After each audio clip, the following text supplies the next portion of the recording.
Hello, welcome to my channel. You're watching What Helen Reads and I'm Helen, and today we're diving into all of the books that I read in the month of April.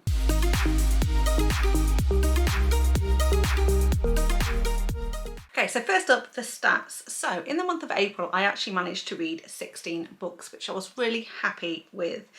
Altogether, that was 5,331 pages, which came out to about 178 pages per day. Now, of the books that I read, 2 of them were ARCs, 2 of them were audiobooks, 4 were ebooks that I physically purchased, and 8 I borrowed from Kindle Unlimited. In terms of the star ratings, I actually had a really good reading month, so the quality of the books I thought were quite high. I don't know if I'm getting a little bit more lenient with my ratings, but I thought everything I read this month was pretty fantastic, which basically meant that I had 1 3.5 star read, 8 4-star reads, 6 4.5 star reads, which I rounded up to 5 stars on Goodreads, and then I had 1 standout book of the month, which I rated 5 stars. Now, I had a really good mix of genres as well this month, or subgenres. I had 1 alien romance, 1 contemporary, 3 dark, 2 erotic, 1 fantasy, 1 historical, 3 mafia, 1 Omegaverse, 1 small town, and 2 sports romances. So first up then, way back at the start of the month, was Darkest Sins by Neva Altaj. And this is her latest release. It's actually book 9 in the Perfectly Imperfect series, which I've absolutely been loving. It's a mafia series, and in this particular one we're following Nera and Kai. So as well as this being a mafia romance, it's also kind of a hidden identity, caretaking, stalker, a damaged hero, an assassin, an age gap romance, and also a secret baby. Now, Nera is the daughter of a powerful man in the mafia. I can't exactly remember which family she is part of, but she knows her time is running out and that she'll probably be forced to enter into an arranged marriage, and there are lots of people interested in you know, taking her hand in marriage. However, she really wants to go to college, and she specifically wants to learn how to be a vet, so she is currently working kind of at a vet clinic as kind of an assistant there. And Kai we've actually met in a previous book, because Kai is sort of friends with Sergei. He is some sort of kind of assassin in the Russian military, and he was in the same kind of unit as Sergei was, and we'd seen him like I say, in a previous book. So Kai has been through quite a traumatic experience. He has not had a great upbringing at all, and like I say, he's been trained as an assassin to be completely emotionless. And he's out one night doing a job where he is, you know, been sent to eliminate some people, and during this kind of activity he gets injured and he's wounded, and he's kind of in a kind of an alleyway in the city. And as Nera is on her way, she's just about to close basically the vet clinic where she works, she happens to see Kai is injured, and she decides that she's going to approach him and try and help him out. Now, Kai obviously is quite taken aback, and even warns her that he's not the sort of person that she perhaps wants to save, but she is determined, and eventually she takes him back to the vet clinic. She sews him up, she gets him on well enough to so he can go on his way. But from this point on, he becomes completely obsessed with Nera and starts to stalk her and follow her around and make sure that she's safe and that she's okay. And he also deliberately injures himself so that he's got a reason to go back and see her as well. Now, they're starting to get close. They know that they really shouldn't be together, and Kai, you know, can't end up with this woman, and eventually she'll be you know, arranged in marriage to somebody else. But they get very close. Their chemistry is undeniable. They have this you know, connection and attraction to each other that is undeniable, inescapable, and eventually one thing leads to another, and they end up having sex. The thing is, then Kai ends up having to go away on another mission, and he doesn't come back for some time, and then Nera finds out that she is pregnant, and so this becomes then kind of a secret baby. situation, and for the sake of her child and also some things that are going on with her family, that she needs to make some decisions about her family, she ends up having to marry somebody else and make some difficult decisions and take some drastic actions in order to keep her baby safe. And then what happens in this book, there's actually a time jump as well, where sort of 4 or 5 years pass before Kai is able to come back and figures out what's been going on and realises that he's a father. But I absolutely loved this one. The pairing between these two was fantastic. I loved both of their characters. Neva ended up being a very, very strong, resilient heroine, which I absolutely loved, and this is my favourite in this series so far. But I've said that every single time, so every single time I've read one of Altaj's books, it's become my new favourite in the series. So if you haven't started this series yet, I would highly recommend it, and I would highly recommend you read them in order as well.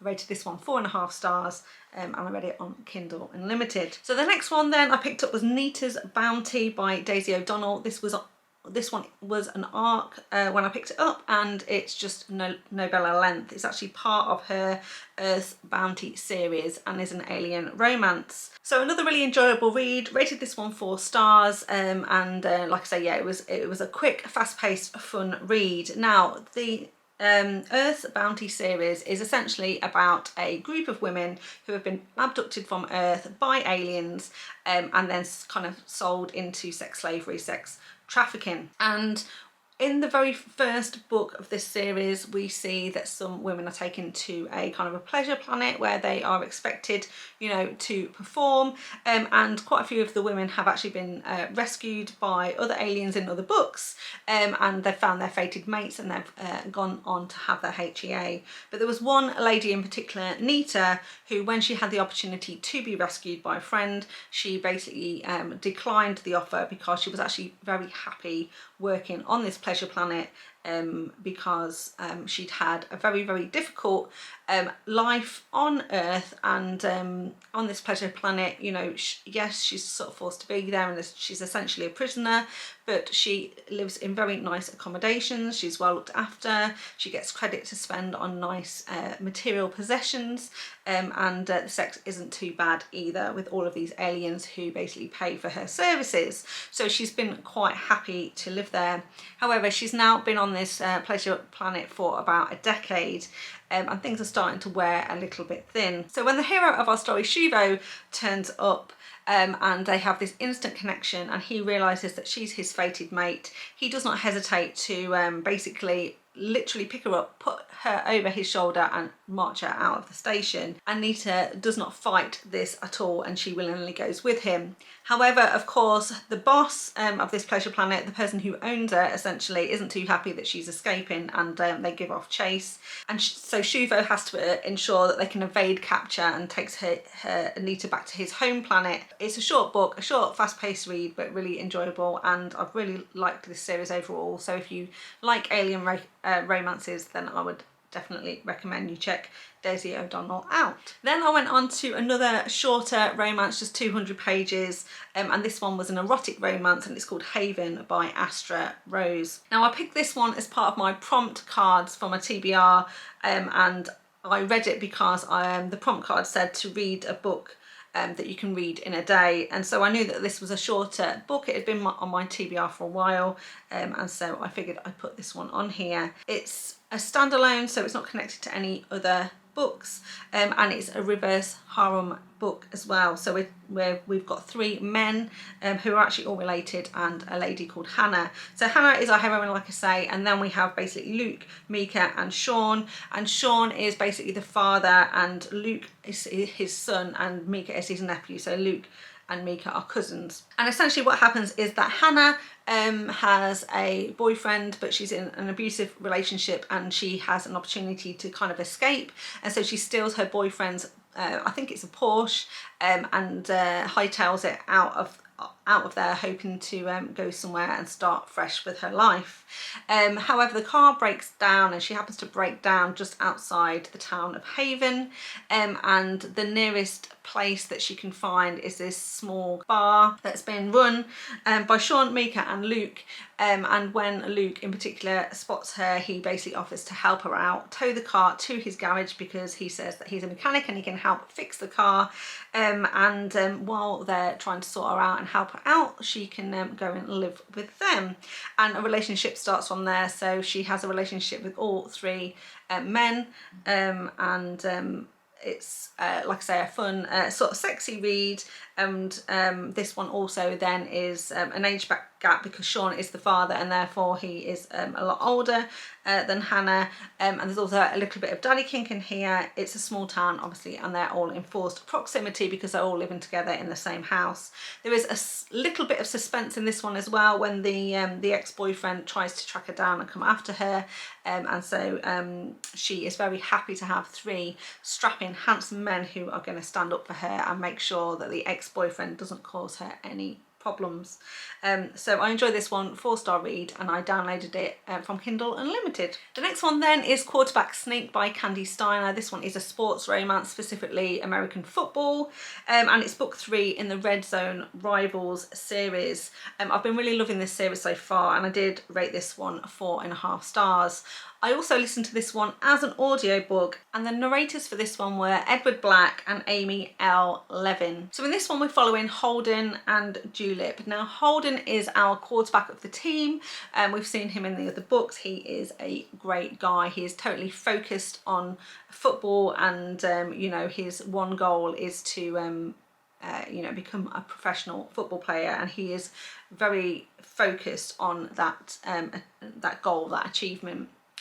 However, at the end of book 2, the team get a new coach, and the coach brings with him his daughter, who is called Julep, and the coach very, very firmly tells the team that Julep is completely off limits, and he's not going to take too kindly to anyone who wants to flirt with her, take her out on a date, or say anything that they shouldn't to Julep. Of course, as soon as Holden sees Julep, he is totally enthralled. He wants to get to know her better. He's very, very attracted to her. But now, of course, this relationship between them is completely forbidden because the coach has put Julep off limits. So then kind of what happens after that is Julep is actually kind of at college to be sort of like a physiotherapist, and she is working on the team, and then Holden actually gets injured. He gets an arm injury, and therefore Julep is assigned to him as his sort of physiotherapist to help him recover and get back to you know, playing in the team. So of course now they're in very close proximity together, and they're constantly fighting their attraction because Holden knows he shouldn't get close to her, shouldn't have a relationship with her, otherwise he's going to be in serious trouble with the coach. And the coach is very serious about this request that no one touches Julep, and he would absolutely ensure that Holden is no longer in the team if he kind of goes against what he says. So Holden is very, very aware of this kind of threat and doesn't want to jeopardise his football career. Julep herself has, you know, quite a tragic backstory. Unfortunately, she is feeling a lot of guilt for the death of her sister. And she is estranged from her mother. Like since the death of her sister, her mother kind of blames her for the death, or at least Julep feels that her mother blames her for the death, and has been really struggling with the relationship with her mother. And as a result, this is one of the reasons why Julep's father has brought her to this university, and he's kind of switched teams, and now he's the coach for this team, because he wanted to take Julep away from the situation where she was before, because she'd, you know, been getting in with the wrong crowd. She'd been drinking a lot, you know, taking drugs and having sex with a lot of men, and he kind of wanted to help turn her life around and kind of like brought her to this university to make sure that she could sort of start fresh and start to pick up the pieces of her life, essentially.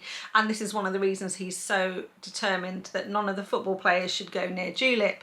Of course, ultimately they can't stop their attraction for each other, and they then start sneaking around behind the coach's back, and you know, things are probably not going to end too well when the coach finds out. But like I say, I really like this one. I really like this whole team. All of the characters in this book are really, really fantastic, and I've loved the other stories so far. And you'll see as well that I really enjoyed the 4th book in this series as well, which I'll talk about a little bit later on. Okay, so books 5 and 6 I'm going to talk about together because it's Destiny Mine and Forever Mine by Anna Zaires, and this is book 3 and 4 in the Tormentor Mine series. So I started books 1 and 2 in the month of March, and in April I finished this series. In this whole series we're following Peter and Sarah. It is very much a dark romance, a captive sort of situation, and I've really enjoyed the series overall. Book 3 I rated 4 stars, but the fourth and final book I rated 4.5 stars. I really liked it, rounded up to 5 stars on Goodreads. So essentially this whole series is focused on Peter. He is a deadly Russian assassin. He was trained to be sort of in the secret military branch of the Russian military. He is very, very good at what he does, and his key job was to track down terrorists, torture them for information, and kind of that is his background. Then one day his wife and his child were killed in an attack by the American government, and he is then dedicated the rest of his life to tracking down every single person who was responsible for their death and taking his revenge. Now he meets Sarah because Sarah is actually married to who she thinks is a journalist, but is actually an undercover CIA agent, and he's one of the people on Peter's list. And so when Peter is trying to track her husband down, can't find him, he goes to Sarah's house and then tortures her for information about where the husband is. And then when she finally relents and gives him this information, he goes and eliminates the husband. However, during this whole torture scene with Sarah, Peter becomes absolutely obsessed with her, and then after the death of her husband he starts stalking her, keeping his eye on her, making sure she's okay, and then eventually turns up and tries to inject himself into her life because he's adamant that she's going to be his. Of course Sarah absolutely is trying to push him away. One, she's absolutely terrified of this guy who's tortured her but also killed her husband, but of course she's also very attracted to him. There's something about him that she really wants to get to know better, but then she's filled with loads of guilt and anxiety about these feelings because she knows it's wrong because of what he's done. Then at the end of book 1, Peter actually then kidnaps her, takes her to a safe house in Japan. Book 2 is all about them being in Japan, and then by the time we get to book 3, a lot of things have happened by this point. They've had to leave Japan, they've gone to other places, they're in quite a lot of danger, and Peter has to leave her for quite a long period of time while he sorts out some things and tries to resolve some issues that they've gotten themselves into. And then by book 4 they think everything is fine and that they're finally going to get their HEA, except there's another fly in the ointment because the last person on Peter's list is not too happy that Peter is happy, and he decides he is going to end Peter's reign of terror once and for all. Like I say, I really enjoyed the series overall. It's definitely worth the read and would recommend. So then the next one is Hail Mary by Kandi Steiner, and this is book 4 in the Red Zone Rival series. So this is also another sports romance, a football romance. Again, I listened to this one as an audiobook, and it was narrated by Megan Wicks and Gabrielle Marquez. And in this particular one, we're following Leo and Mary. Now, this is essentially a second chance romance. It's also kind of enemies to lovers. We've got a tattooed heroine in this one, hidden identity, and also they become roommates. So essentially Leo and Mary actually knew each other at high school, except Leo doesn't know he knew Mary because they were actually both gamers. They met online. They had a fantastic summer where they played a lot of computer games together online, and they spent a lot of time talking to each other, getting to know each other, and essentially they kind of fell in love in a virtual environment. Now, Mary knew who Leo was, but Leo did not know who Mary was because Leo was a very, like, you know, popular person in high school. He was obviously on the football team, everyone knew him. He is very, very attractive, could have his pick of girlfriends. Meanwhile, Mary was a bit nerdier. You know, she hadn't quite come onto her feminine curves, shall we say. She suffered a lot from, you know, acne as a teenager, and she also wore sort of glasses and had braces and things like that. So the picture is sort of portrayed that Mary maybe not the most attractive lady at high school, and she was very, very cautious and concerned about telling Leo who she really was because she felt that he would reject her. But Leo assures her it didn't matter to him what she looked like, and one day she plucked up the courage to kind of introduce herself, except she introduces herself in the vicinity of the rest of the football team, who then teased her mercilessly and in fact drove her away, where she really thought that Leo had rejected her. And also then she continued to be bullied from this point on for the rest of her high school career, and so it made her high school life a living hell.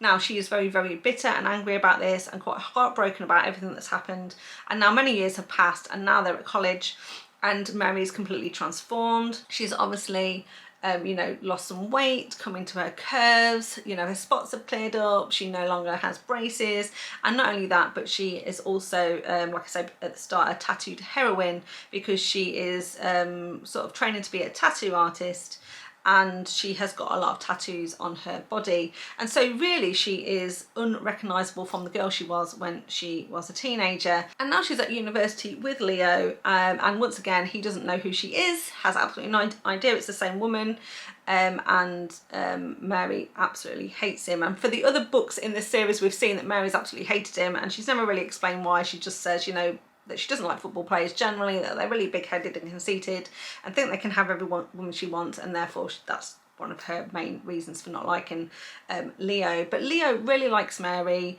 He's tried several times to strike up a conversation with her, you know, ask what's wrong, why she doesn't like him, but Mary is adamant she's not going to respond. However, Mary actually lives you know, she's a neighbour basically of where Leo is, and unfortunately the accommodation where Mary is living in becomes flooded because there's a problem with the plumbing, and she is forced to move out while work is carried out on this house, and Leo therefore offers her to come and stay with them in their house. And at first she resists, but then she ends up with no choice really, and so she ultimately becomes Leo's housemate. And as they get to know each other a little bit better and spend more time together, Mary starts to realise that maybe Leo is actually a nice guy after all, but she can't reconcile the guy that was horrible to her in high school with the Leo now, and Leo is really pushing her to tell him, you know, why it is that she doesn't like him, because he genuinely doesn't know, doesn't understand, and when he finds out what's been going on, what happened in the past, he's absolutely mortified, and then you know, attempts to make things right with Mary. But I really, really enjoyed this one. Like I say, rated it 4.5 stars and have enjoyed the series completely so far, and I'm really pleased to see that Kandi is actually writing book 5, which will be out later this year. So after that I picked up Bound by Love by Cora Reilly. This is a mafia romance, obviously an Italian mafia romance, and it's book 6 in the Born in Blood Mafia Chronicles, and in this one we're returning to Luca and Aria, who were the couple we first met in book 1 of this series. Now book 1 was all about Luca and Aria. They had an arranged marriage. It was about how you know, they ended up getting married, what happened in the early stages of their marriage, and how they kind of ended up falling in love with each other. However, through books 2 to 5, loads more stuff has happened in this series. Lots of other things have happened, particularly with Aria's sisters, and all the things she's done in order to protect her sisters, protect her family, which has also meant going behind Luca's back, breaking promises to him, and really, really destroying the trust that he has in her. So in this book, book 6, we are reunited with Luca and Aria, and we start to kind of retread ground that we've already seen, like I say, in books 2 through to 5, where we now see the events from those books but from the eyes of Aria and Luca, and figure out what's going on. We understand more about why Luca is so unhappy and so distraught that Aria has you know, betrayed him, and how they're gonna fix these acts of betrayal between them every time Aria makes a mistake, because this woman continues to make mistakes and doesn't trust Luca that he's going to come through for her, and therefore ends up betraying him on more than one occasion. But it's always because she's trying to do what's right for her family. Now I did really like this. I love Luca and Aria. I really enjoyed book 1 and I really like these two characters. However, this was my lowest rating of the month. I rated it 3.5 stars, rounded up to 4 on Goodreads, just because I felt that it was quite a lot of repetition from some of the other books in the series, obviously. And Aria really started to annoy me about how many mistakes she actually made. Never really fully thought through the consequences, always expected Luca to forgive her, and then always seemed quite shocked when you know, he saw it as a major betrayal and found it difficult to forgive her and move on. But the thing is, Luca absolutely loves Aria, and he can't be without her, so of course ultimately they're going to find their way back to each other. But like I said, this is the lowest rating for me of the month. I still really enjoyed it. I still really enjoyed these characters. Just a little bit too repetitive for me, and Aria was a little bit too annoying for it to be a higher rated book. So then I picked up Taking Turns by J.A. Huss, and this is another kind of erotic romance. This one was actually recommended to me by @Studio Photo, so thank you very much. It was one of the books that I put into my TBR jar and I pulled out to be read in the month of April. Now this book is part of the Taking Turns trilogy. There's 3 books in this series, but they all do focus on different couples. However, these books start off as kind of like a reverse harem, or like multiple partner books, shall we say, until ultimately the end they end up just as one couple. So let me explain a little bit more. So in this book we're following 4 characters. Marcella, who's our main female character, and then we have 3 men, Smith, Quinn and Brick.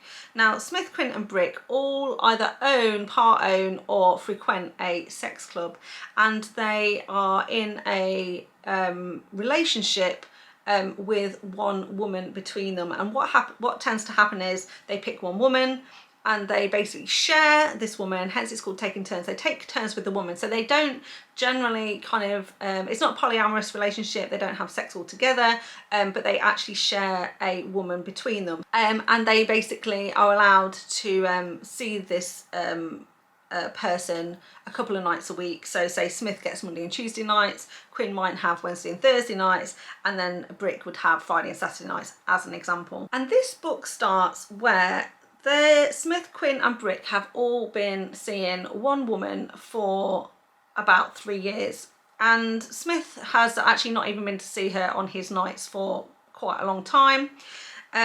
Quinn is madly in love with this person and really wants to be with her, and Brick is he's happy to carry on if Quinn wants to carry on, but he's starting to lose a little bit of interest himself. And this book starts where it's Quinn's night to go and see this lady. He goes up to her apartment, and the lights are off, but she's in bed, and he proceeds to have sex with this person.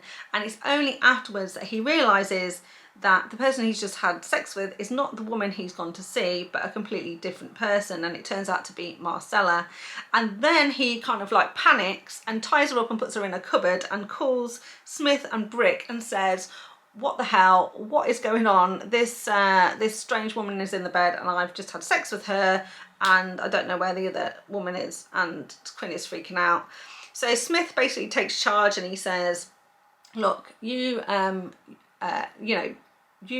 and sort yourself out. I will deal with this person. I'll figure stuff out. I'll get her dressed, make sure she gets home, and we'll take it from there. And then kind of what unravels is a bit of a mystery. It's very intriguing. So like I say, it's mainly an erotic romance, this one. It's about a sex contract, but we're not really sure what the contract is, how this relationship works, how the relationship in the Taking Turns part works, and slowly but surely we start to figure it out. So essentially they enter into a contract with a woman, and once she decides that the contract is ended, she wants to go out, she wants to leave and she doesn't want to be part of it anymore. She has every right to leave, and the agreement is that they can't follow her, they can't try and convince her to come back, and she can never come back herself either.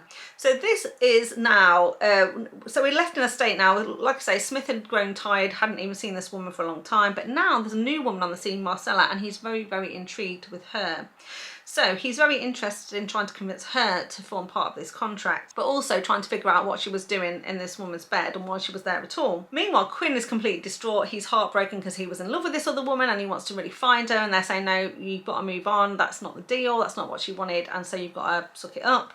And again, Brick is fairly ambivalent about the whole thing. He's like, oh, well, we've lost the other woman, but we've got a new woman now. We might as well just carry on as we were. So I'm not going to say any more than that, because I actually think if you're interested in reading this one, it's very, very interesting book. It takes a long time to figure out completely what is going on, why this woman left, why Marcella was in her place, what the relationship is between these people, and how this sex contract actually works. And I just thought it was a very, very unique and interesting storyline, something that I really enjoyed. and really kept me interested until the final page. But what I will say is, while Marcella, our main character, does end up having relationships with Smith, Quinn and Brick, she only ends up with one of them at the end, and they get their HEA. So I would definitely recommend, and I will be going on to read the other books in this series as well. Okay, so the next book I read was a standout of the month, and it's this one here, A Cage of Ice and Echoes by Pam Godwin. Now, I did an extended review for this book just last week, so I will link that in the description box down below. If you are interested in this book, in this series, I highly recommend you go there and check that review out. But as a very short summary, Cage of Ice and Echoes is book 2 in the Frozen Fate trilogy. I got this one as an ARC. It is a dark romance, and the premise of this one is that the heroine Frankie was married. She found out she was pregnant. Her and her husband argued about this, and he left the house for work, and before he returns from work, Frankie is then kidnapped by a man called Denver and taken to a very isolated place in Alaska, and there she meets not just Denver but his 3 sons, Kodiak, Leonid and Wolfson. And then what happens is, like I say, a very dark tale where we try and start to figure out who Denver is, why he's taken Frankie, who the sons are, how they're all connected, what the hell is going on. And then by the time we get to this book, Cage of Ice and Echoes, we are left with 3 main characters, Frankie, Leonid and Kodiak, stuck in a very harsh winter with very limited resources and trying desperately to solve a riddle so that they can escape. And meanwhile, Monty is trying to desperately find out what's happened to his wife, figure out where she's gone and rescue her if required. So like I say, if you want to know more about this one, this is intriguing to you, go and check out my sort of extended review that I put up last week. And so after that we have Scorn of the Betrothed by Zoe Blake. This is another dark romance, and it's book 5 in the Cavalieri Legacy series. In this one we're following Matteo and Ella, and Matteo is kind of the cousin to the first 3 characters in this series, and also the son of the main character from book 4. At the end of book 4, Matteo is in a situation where he's sort of agreed to marry a lady. I'll be generous and call her a lady. Matteo has been agreed to marry this person so that they can repair some rifts between the Cavalieri family and this other family, and they're hoping that the alliance will bring stability and prevent them having to go to war with each other, because while the Cavalieris themselves aren't strictly mafia, this is mafia adjacent, and they are billionaires, they own a lot of land in Italy, and the mafia kind of want to take over some of that so that they can use it for nefarious purposes. And so the Cavalieris are kind of at war with this these sort of rival mafia families. And things have very much come to a head over the course of the previous 4 books. Matteo really doesn't want to get married, and he doesn't even like the woman that he's supposed to marry, but he is determined that he's going to go ahead with it for the sake of the family. The thing is, the woman that he's supposed to marry, I can't actually remember her name, but she is a twin, an identical twin of another character called Ella. And Matteo really likes Ella because Ella is a sweet twin. She's a naive, innocent twin, very bookish.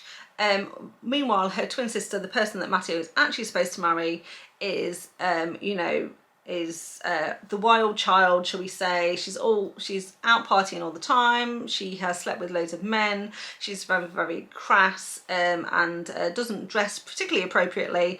Matteo really doesn't like her. One thing he is happy about is that she's very sexually experienced, and that helps him a little bit because he has got obviously some particular taste in the bedroom, and he thinks that would be more suited to her than obviously her naive and innocent sister Ella. Now Matteo is coming close to the point where Matteo has to marry her, and so he goes to where she is to say, right, your time's up, you're going to come with me, we need to arrange the wedding, let's sort it out. And it happens to be during this sort of like festival, this celebration where everyone's sort of dressed up, and he mistakes his fiance for Ella. does some inappropriate things with Ella, but she doesn't mind at all. But Matteo is sort of taken aback by kind of her attitude. He senses that maybe she's meeker than she thought, and Matteo then starts thinking, oh hey, maybe my fiance is just putting on an act, and underneath it she's a really nice person, and this marriage might work out after all. But then of course later he bumps into the actual fiance, and she goes back to her normal self, and then he gets very, very confused because this person like seems to have multiple personalities. Now it's a little bit frustrating because it doesn't take much of an expert to put two and two together to realise that this person doesn't have multiple personalities, that in fact he's been also speaking to the twin at alternate occasions. Now the thing is, Ella will do anything for her sister, but her sister doesn't particularly care that much about Ella, but she convinces Ella to help her get out of this marriage situation by standing in for her while she figures out how she's going to escape and get out of Matteo's clutches. And so Ella really doesn't want to do it, but she kind of agrees and ends up being the one that Matteo takes with him back to the Cavalieri kind of vineyard, and is the one that's then having to, you know, make marital arrangements. Now it's not too long before Matteo figures out that she's really Ella, but by this time he's sort of taken her virtue, and so now he's like, well, too late. You're the one that I'm going to marry and not your sister after all, and this has all worked out perfectly, so there we go. I really like Zoe Blake's writing. I've enjoyed the series so far. I love her men. They're always over the top, possessive, alpha a-holes basically, but it's always a fun, wild ride, and I'll keep on reading them for as long as she's writing them. Gave this one 4 stars and downloaded it on Kindle Unlimited. Then I switched to a small town romance and picked up Wild Love by Elsie Silver, and this is book 1 in her new series, the Rose Hill series. It's a small town billionaire romance. I'd also say workplace romance, brother's best friend, single dad, and also frenemies to lovers is what I've put. Now the main hero in this one is Ford, and he is Willa's brother. He is our billionaire. His obviously Willa and Ford's parents were famous, particularly his dad. He was a famous musician, and Ford has got a lot of wealth personally because at university he developed an app which he made a lot of money on, and now he wants to open up his own recording studio in the small town of Rose Hill where he kind of grew up with his friend. And then we have Rose, who is our heroine in this one, and she is Ford's best friend's younger sister. Now they knew each other growing up, they spent a lot of time together, and Ford and Rose always had this thing, they always had a lot of banter, lots of bickering between them, where they'd constantly be picking on each other, and always had lots of comebacks for each other when you know, they had a pop at each other and things like that. Now secretly Ford and Rose liked each other even as teenagers, but then they kind of went their separate ways. Rose ended up going to work in the city. She got herself a boyfriend and a job, a very good job in the city, and everything was looking well for her, and now a decade has passed. But Ford has always held a flame for Rose, and he really, you know, does really like her. Now at the start of this book, Rose ends up in a situation where, you know, her relationship with her boyfriend has got quite stale. They're more friends than anything else. And that she is sexually harassed at work, and when she attempts to go and speak to HR about it, she is in fact sacked, and then ends up leaving and going back to Rose Hill to stay with her brother while she sorts herself out, and kind of has a separation from her boyfriend as well, but also then is jobless. And when she comes back to town, obviously she sees Ford again for the first time in about a decade, and they go straight back to the kind of relationship they had before, which is this back and forth banter. And I absolutely love this about this book. I love the fact that this couple were together for quite a lot of this book, but in the illustrations of the book, obviously there was a lot of tension between them, a lot of chemistry. They both really like each other, but they had this great fun banter comebacks. I love sort of witty conversations between couples, and I think Elsie Silver did a really good job with this, so really enjoyed it. As an extra part of this story, we also, like I say at the start, we also say that Ford is a single dad, because what happens is this 12-year-old girl knocks on his door one day and tells him that he's her dad. And it turns out that Ford needed some money when he was a teenager so he could buy tickets for a concert, and he donated his sperm to this sort of sperm bank where he was, you know, given $100, $200 or whatever so he could buy his ticket. Turns out that this sperm was used to actually make a human being, and now she's on his doorstep because unfortunately her parents, her father died and her mother is really struggling with mental health, and so she sought him out hoping that he'll be able to help in the short term while her mother seeks help and you know, gets better. And so Ford obviously is very shocked by this turn of events, but also is very willing to step up to the plate and help out this daughter. And so it's a really nice relationship as well that Ford starts to develop with his daughter, where he also steps in and helps her mother out quite a lot as well, and they agree he can be her guardian while her mother recovers in the hospital, and therefore Rose also starts a very interesting relationship with this this young girl as well, and gets to know each other really well. And so I think the whole thing was absolutely fantastic. Love the characters, love how this is all set up, but mostly, like I say, I really like the banter and the bickering between this couple until it got to the point where it was absolutely obvious to everyone, even if it wasn't quite so obvious to them, that they really needed to be together. So rated this one 4.5 stars and downloaded it on Kindle Unlimited. Then I picked up another sort of short to read, another novella, and this was King and Bones by Juliette Cross, and it's actually part of the lovely dark monster anthology that has recently come out. There are 3 books in the anthology. The first one is Wave Song, that's been written by Emma Hamm, King and Bones, which is the one that I read by Juliette Cross, and The Midnight Arrow, which was written by Zoe Draven. Now, I definitely will go on to read the other 2 stories, but I really wanted to read Juliette Cross's story, King and Bones, because it kind of links in or is set in the same universe as her the Wraith King will be set in, so I was very intrigued to read it. And this one is a fantasy romance. It's also sort of fated mates. There's a bit of a debt owed situation and very much a protector hero. So we have Murga and Valen. So Murga is our heroine. Now what we find out is that her mum and dad had her sister, and then her mother had an affair with another man who actually was her fated mate and got pregnant with Murga. And so the father always knew that she wasn't his child and therefore treated her differently from her older sister.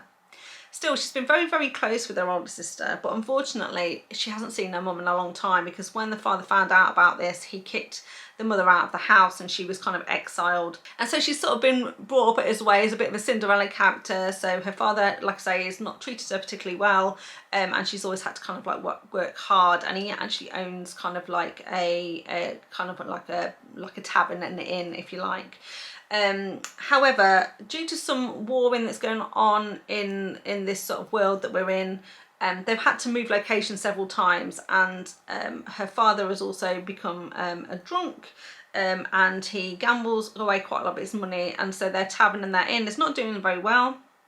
They're almost out of cash, and at the start of this book, basically her father is playing a game of King and Bones, which is this gambling game that they play with dice, and when he runs out of money, he ends up putting her up as collateral, and she's about to be won by a very shady character in the tavern, when suddenly Valen comes into the pub. He is a very imposing figure. He's sort of a fae, but he's a particular type of fae that everybody fears, and he steps in and says, "Oh, you're playing this game of King and Bones.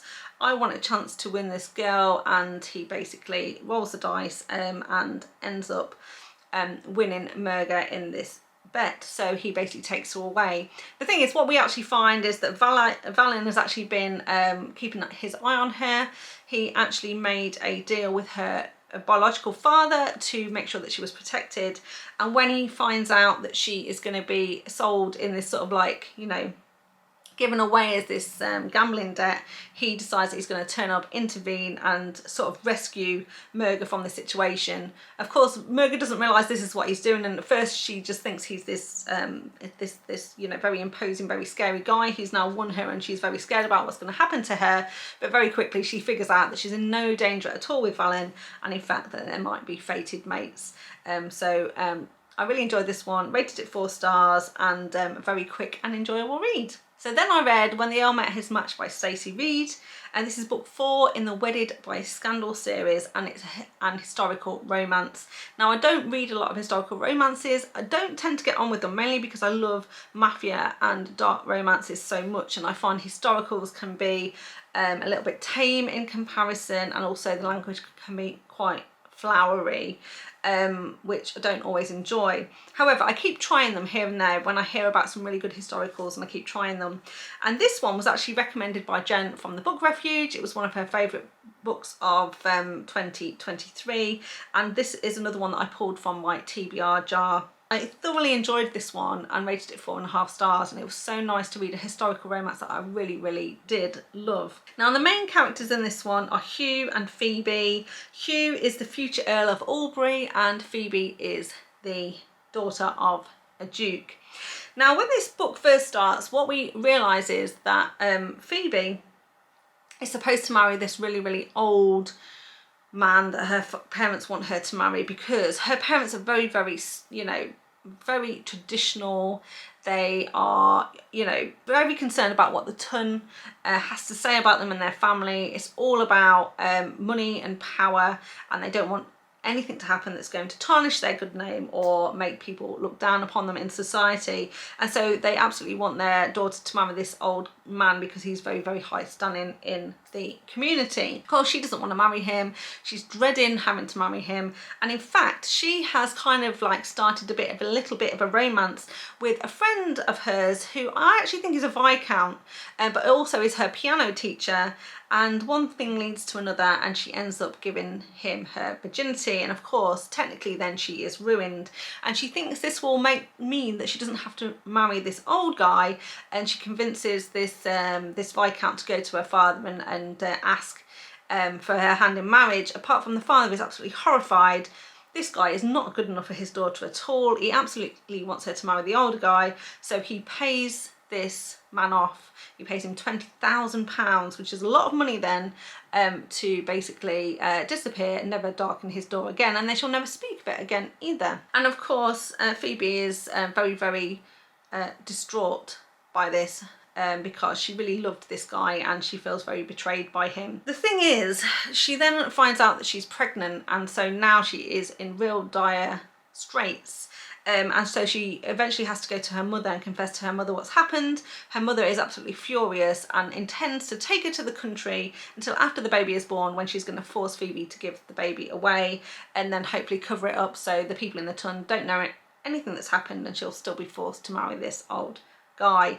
Of course, Phoebe is absolutely horrified, wants to keep the baby, wants to protect the baby, and therefore runs away. Meanwhile, Hugh, our Earl of Albury, he is, while he will become an Earl one day and their family are very high standing, they are not looked upon fondly in the ton, because Hugh is actually he's not technically illegitimate because he's been claimed, but he isn't the biological son of the current Earl of Albury, and therefore there's lots of rumours about his mum and, you know, the men that she has been seeing, shall we say, and it's highly likely that not only is Hugh not his father's son, but his other siblings aren't his either.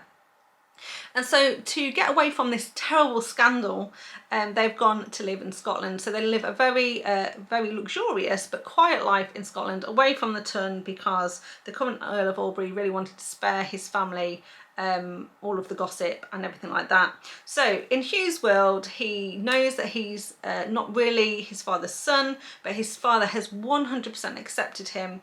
And but unfortunately his mother has could not stay in this marriage. It wasn't exciting enough for her, and she's kind of gone away, and she's kind of left the house, and so they've been without a mother for many years as well. So Hugh has a very kind of negative outlook on love, doesn't agree with marriage really, or marrying for love, but his father really wants him to marry a lady of very high standing, because it's going to be soon time that he will pass away and his son is going to inherit his earldom, and he needs to go to London and integrate himself back into London society.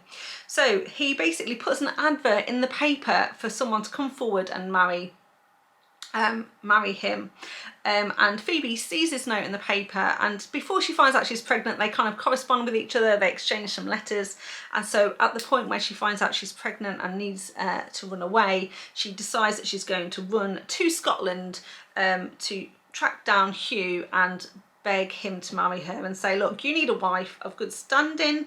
I am the daughter of a Duke, and it's going to be mutually beneficial, right? Because she is very much a lady of high standing, and if Hugh agrees to marry Phoebe, then she won't have her reputation ruined, and she can pass the baby off as his. Of course, she doesn't lie to Hugh. She tells him absolutely that she's pregnant and this is going on, and normally a man of his standing would not agree to this. Obviously, he's not going to agree to take an illegitimate child under his wing and claim it as his own, but because he knows what this is like, right, and his father accepted him, he is more than happy to accept this deal with Phoebe and agree to marry her. But he does say that I don't believe in love or love in a marriage, and this is really a marriage of convenience, and she agrees. But of course, they absolutely really care about each other, really get to know each other, have great chemistry together, and things are not going to stay completely platonic. But Phoebe does very much fall in love with Hugh, and Hugh fights his feelings for Phoebe, and you know, it's going to cause some conflict between them when you know, Phoebe really pushes Hugh to admit his feelings for her, and Hugh is not going to do any such thing. Now, there's some other really good elements to this book which I loved. So I actually loved the relationship between this couple, but there was a couple of other cute little things thrown in. So first of all, Hugh is actually Hugh doesn't speak, so he's not been able to speak since he was born, and he communicates through sign language, and Phoebe very quickly learns sign language so that she can communicate with Hugh. And before that, they do a lot of, like I say, writing letters to each other and drawings and things like that. Some really cute scenes with them and how they're communicating with each other, and how Phoebe learns his language, which I really enjoyed. I also really enjoyed the accused father, the Earl of Albury. He was such a cute man. At first it seemed that he was going to be a bit miserly, that he was going to force Hugh to marry someone he didn't want to marry, that he didn't look too fondly on Phoebe because of her situation, but we quickly realised he's a massive softie, absolutely loved his wife, was heartbroken when she went off with other men, but absolutely loves his children regardless of the blood flowing in their veins, and he sparks up quite a nice relationship with Phoebe, and that was really nice to see. I really enjoyed that. And then the other cute little thing in there was that Hugh actually owns a dog, and at the very start of this book, Hugh sort of catches influenza and he's very sick, and the doctor thinks he might not make it, and so he asks his sister to take his dog to a nice person, because he wants his dog to have a really nice caring owner. And it's actually Phoebe where this dog ends up. So basically the daughter happens to bump into Phoebe while she's in Scotland on holiday with her family, and kind of just leaves a dog with Phoebe, and Phoebe then very much looks after this dog, becomes its new owner, they have a great relationship together. So when Phoebe finally runs away from her family and comes back to Scotland to find Hugh, he is delighted, and also, you know, can't believe the coincidence that Phoebe would bring his dog home to him, and I really like that element as well. So lots of great things in this book, really made me smile. Great writing from Stacey Reid. Definitely read more from her in the future. Rated it 4.5 stars, like I said. The next one I read was Not a Trace Part 2 by Liliana at Carlisle. This is an Omegaverse story. Like I said, it's part 2, so this is part of a duet. Not a Trace 1 and Not a Trace 2, and this was the second part that just came out last month. I read this one on Kindle Unlimited and rated it 4 stars. This is technically a reverse harem, and we're following Landon, River, Vincent, who are our alphas in the story, and Skylar, who is our omega. Now, in book 1, basically what happened is that Skylar owns sort of this coffee shop, this cake shop with her friend April. April goes missing one day, and no one knows where she is. The police aren't doing very much at all to try and find her, and Skylar kind of starts this campaign to try and track down and find her best friend. And in doing so, she basically goes to see Landon and River, who are basically private sort of detectives, and she begs them to help her find her friend.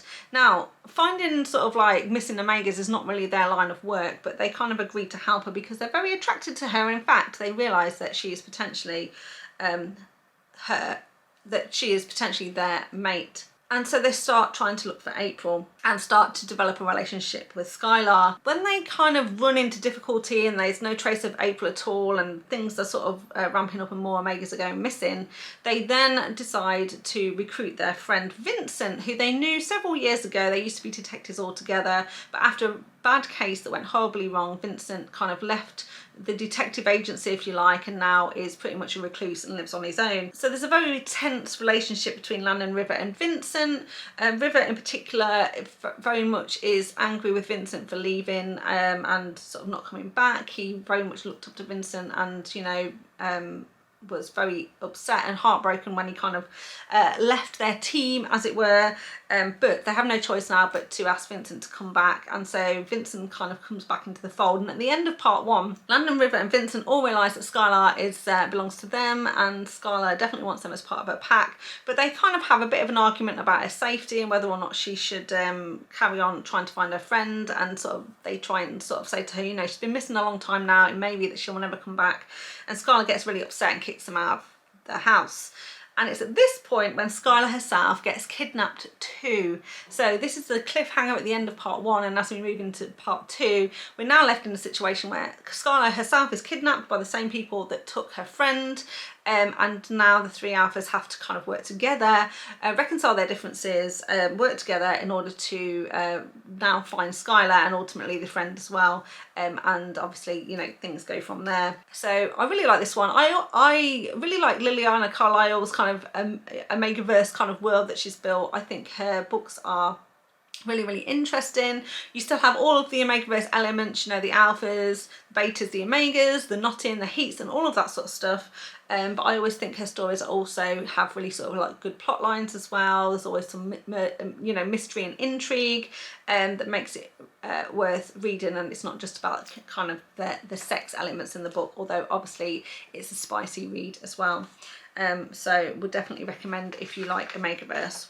And then finally, my final read of the month is this one here, My Killer Vacation by Tessa Bailey. Now, this is the first Tessa Bailey I've ever read and really did enjoy it. This is a contemporary sort of standalone and it's dubbed as a spicy murder mystery and definitely a sort of a grumpy sunshine situation. Now, I picked this one because I'd actually been given this book as a gift from my niece for Christmas and it had been on my shelf for a while because it's not really the sort of book that I tend to read under normal circumstances.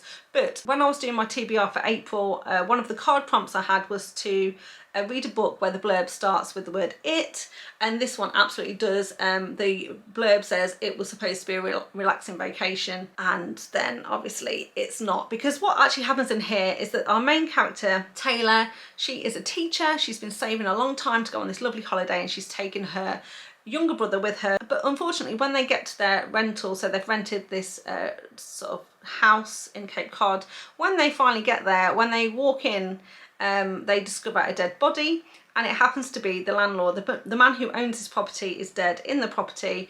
Obviously the police are called, a murder investigation is opened, and Taylor loves a good murder mystery podcast, who doesn't, and she decides that she's gonna look for clues and try and figure out what is going on. Meanwhile, the owner has a sister, and the sister has a boyfriend who's in the military, and he knew a guy called Miles, or knows a guy called Miles, who happens to be an ex-detective turned bounty hunter, and he pulls in a favour and says, hey Miles, my girlfriend's brother has been murdered, how about you go to Cape Cod and try and figure out what's going on, because I don't think the police know too much.